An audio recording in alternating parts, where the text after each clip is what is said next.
বিশ্ব সংবাদে আপনাদের স্বাগত জানিয়ে দেব আন্তর্জাতিক গণমাধ্যমে প্রকাশিত সর্বশেষ আপডেট সংবাদগুলো। শুরুতেই শিরোনাম। মধ্য গাজায় ইসরায়েল ও হামাসের মধ্যে চলছে ভয়াবহ যুদ্ধ। হামাস যোদ্ধাদের হামলায় ইসরায়েলের 14 সেনা হতাহত। এদিকে আল আকসা মসজিদে প্রবেশ করেছে ইসরায়েলি বসতি স্থাপনকারীরা। জানিয়ে দেব পশ্চিমা দেশ ছাড়া ইসরায়েল অসহায়। যে যুদ্ধে শুধু ইরান ও ইসরায়েল অংশগ্রহণ করবে সেখানে ইসরায়েল পাত্তাই পাবে না। এরপরেই থাকবে ইসরায়েলের আরেকটি মিথ্যা দাবির কথা ফাঁস করে দিল দেশটির পত্রিকা জেরুজালেম পোস্ট। এবং জানিয়ে দেব জাতিসংঘের ত্রাণকর্মীদের বিরুদ্ধে ইসরায়েলি অভিযোগকে প্রত্যাখ্যান।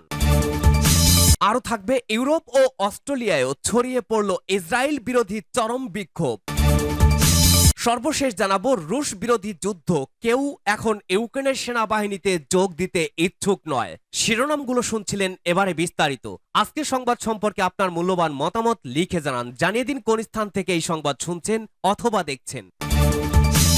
মধ্য গাজায় ভয়াবহ যুদ্ধ। হামাস যোদ্ধাদের হামলায় ইসরায়েলের 14 সেনা হতাহত। ফিলিস্তিনের অবরুদ্ধ গাজা উপত্যকার মধ্য অঞ্চলে ইহুদিবাদী ইসরায়েলের বর্বর সেনাদের সাথে প্রতিরোধকামী যোদ্ধাদের ভয়াবহ সংঘর্ষে অন্তত 3 দখলদার সেনা নিহত এবং 11 জন আহত হয়েছে। ইসরায়েলের গণমাধ্যম এই হতাহতের খবর জানিয়ে বলেছে, নিহত রিজার্ভ সেনারা ইসরায়েলের সামরিক বাহিনীর 99তম ডিভিশনের সদস্য ছিল। গাজার নেতজারিন চেক পয়েন্টের কাছে তারা নিহত হয়। এই নেতজারিন চেক পয়েন্টের মাধ্যমে উত্তর এবং দক্ষিণ গাজা বিভক্ত হয়েছে। ওই সংঘর্ষে 11 জন ইহুদিবাদী সেনা আহত হয়। ইসরায়েলি গণমাধ্যম বলছে, হতাহত কয়েক সেনাকে হেলিকপ্টার করে যুদ্ধক্ষেত্র থেকে সরিয়ে নেওয়া হয়েছে, তবে কয়েকজন যুদ্ধক্ষেত্রেই চিকিৎসা নিচ্ছে। হামাসের সামরিক শাখা আল কাসাম ব্রিগেড ঘোষণা করেছে যে তারা তানজারিন চেকপয়েন্টে ইহুদিবাদী সেনাদের কমান্ড সেন্টার লক্ষ্য করে মর্টারের ভারী গোলা দিয়ে হামলা চালায়। এই হামলায় ইসরায়েলি সেনাদের ব্যবহার করা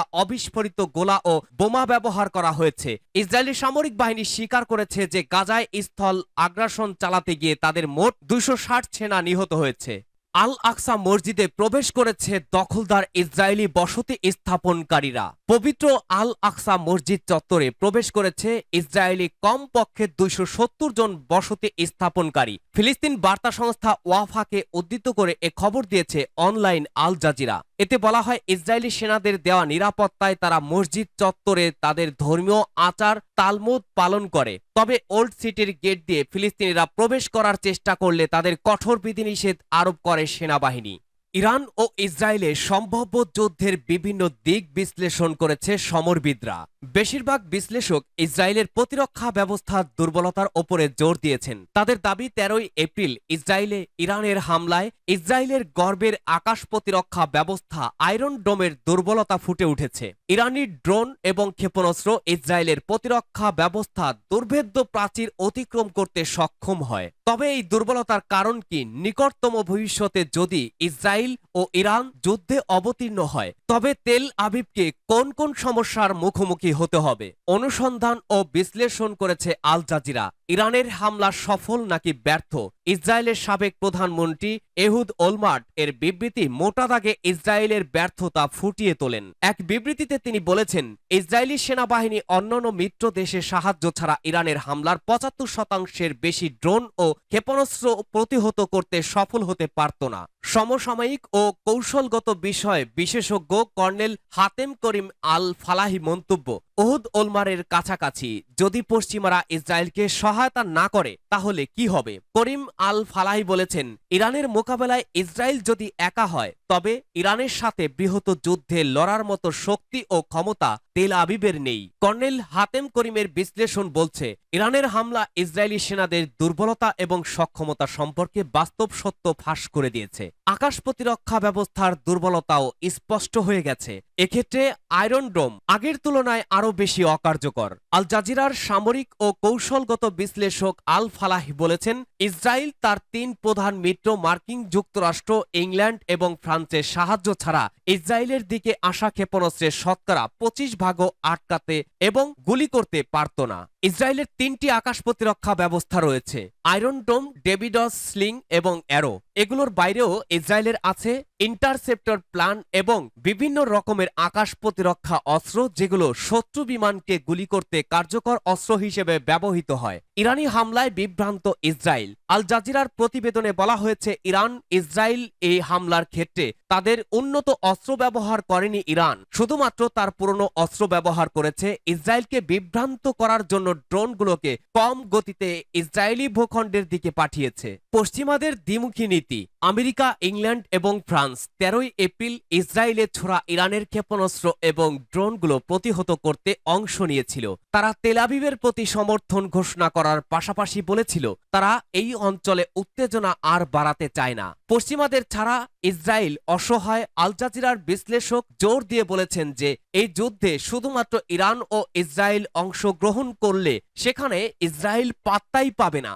ইসরায়েলের আরও এক মিথ্যা দাবির কথা ফাঁস করে দিল দেশটির পত্রিকা জেরুজালেম পোস্ট। তেল আবিব সরকারের দাবি ছিল তারা ইরানের হামলাকে নস্যাৎ করে দিয়েছে, কিন্তু থলের বিড়াল অবশেষে বেরিয়ে এসেছে। জেরুজালেম পোস্টের প্রতিবেদনে প্রশ্ন তোলা হয়েছে, কেন প্রায় অক্ষত ইরানি ক্ষেপণাস্ত্র ইসরায়েলে এখনো পাওয়া যাচ্ছে। যদিও আইডিএফ দাবি করছে 13 এপ্রিলের হামলায় ইরানি ক্ষেপণাস্ত্রগুলো 99%ই বাধা দেওয়া হয়েছিল, কিন্তু ক্ষেপণাস্ত্রের অংশগুলো জুরিয়ান মরুভূমিতে পাওয়া গেছে। যারা জুরিয়ান মরুভূমি এলাকায় হেঁটে বেড়াচ্ছিলেন তারা নিজেকে একটি ব্যালিস্টিক ক্ষেপণাস্ত্রের পাশে দাঁড়িয়ে থাকতে দেখে বিস্মিত হয়েছিলেন। ইসরায়েলের বিরুদ্ধে তেহরান যে বড় আক্রমণ শুরু করেছিল, এটি সেই 300টির বেশি আত্মঘাতী ড্রোন, ক্রুজ মিসাইল এবং ব্যালিস্টিক মিসাইলের একটি। তবে হামলার পর এটি ইসরায়েলের দক্ষিণে আবিষ্কৃত প্রথম ক্ষেপণাস্ত্র নয়। হামলার পরপরই মৃত সাগর এলাকার কাছাকাছি একই ধরনের ক্ষেপণাস্ত্র আবিষ্কৃত হয়েছে। এটা কিভাবে সম্ভব? আক্রমণের 10 দিন পরেও বেসামরিক লোকেরা এখনো মাটিতে ক্ষেপণাস্ত্র খুঁজে পাচ্ছে, বিশেষ করে যখন আইডিএফ মুখপাত্র দাবি করেছেন ইসরায়েলের আকাশ প্রতিরক্ষা ব্যবস্থা সফলভাবেই ইরানের 99% ক্ষেপণাস্ত্র বাধা দিয়েছে। কিছু ক্ষেপণাস্ত্র সফলভাবে নেওয়া নেভাটিম ঘাঁটিতে আঘাত হানার পর থেকে আইডিএফ এই তথ্য প্রকাশ করার সিদ্ধান্ত নিয়েছে এবং এটি বিদেশে রিপোর্ট করা হয়েছে। হামলায় একটি পরিবহন বিমানের আঘাতের খবরে সরাসরি প্রতিক্রিয়া না দেওয়া সত্ত্বেও আইডিএফ এর আগে আবিষ্কৃত প্রায় অক্ষত ক্ষেপণাস্ত্রগুলোর জন্য একটি ব্যাখ্যা দিয়েছে। এই সপ্তাহে পাওয়া ক্ষেপণাস্ত্রটি ইমাদ। এটি একটি ব্যালিস্টিক ক্ষেপণাস্ত্র। ইমাদ পুরনো শেহাব 3 ক্ষেপণাস্ত্রের একটি উন্নত সংস্করণ, যা উত্তর কোরিয়ার রেডং-এর ওপরে ভিত্তি করে তৈরি। ইসরায়েলে 110টি ব্যালিস্টিক ক্ষেপণাস্ত্র নিক্ষেপ করেছে ইরান। প্রতিটি ক্ষেপণাস্ত্র রকেট ইঞ্জিন থাকে, যা বায়ুমণ্ডল থেকে বেরিয়ে আসার জন্য প্রয়োজনীয় গতি প্রদান করে, দূরত্বে ভ্রমণ করতে সাহায্য করে। ডিজাইন করা বড় জ্বালানি ট্যাঙ্ক। এই ব্যালিস্টিক মিসাইলে থাকে একটি নিয়ন্ত্রণ ব্যবস্থার বক্স এবং একটি ওয়্যারহেড, যাতে বিস্ফোরক উপাদান থাকে। ইমাদের ওয়্যারহেড তুলনামূলকভাবে পরিচিত, এতে 750 কেজি বিস্ফোরক রয়েছে, এমনকি সুরক্ষিত কাঠামোর ক্ষতি করতে সক্ষম। ক্ষেপণাস্ত্রের পাখনা এটিকে নিখুঁতভাবে লক্ষ্যবস্তুতে আঘাত হানতে সাহায্য করে এবং প্রতিরক্ষা ব্যবস্থাকে বিভ্রান্ত করতেও সক্ষম।